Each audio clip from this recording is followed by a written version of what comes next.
এবার দেখো আমি কড়াইয়ের মধ্যে কলা পাতাগুলো বিছিয়ে দেবো, সুন্দর করে এরকম করে বিছিয়ে দেবো। বেছানো হয়ে গেছে, এর মধ্যে এবার আমি দিয়ে দেবো ম্যারিনেট করে রাখা মাছটাকে।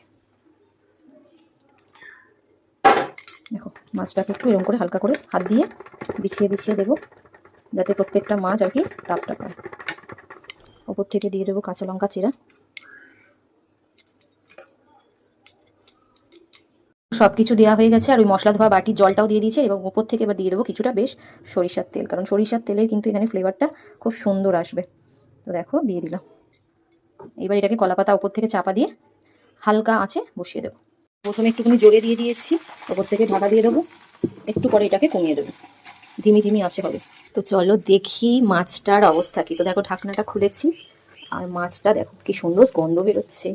এই দেখো ভাপে কি সুন্দর হচ্ছে, দেখো পাতাগুলো দেখেছো ভেপে গেছে একদম পুরো। তো দেখো কি সুন্দর কালার এসেছে, খেতে তো মারাত্মক সুন্দর হবে। তো এটা এখনো হবে, একটু খুঁড়ে চেক করলাম, ঢাকা দিয়ে দিই।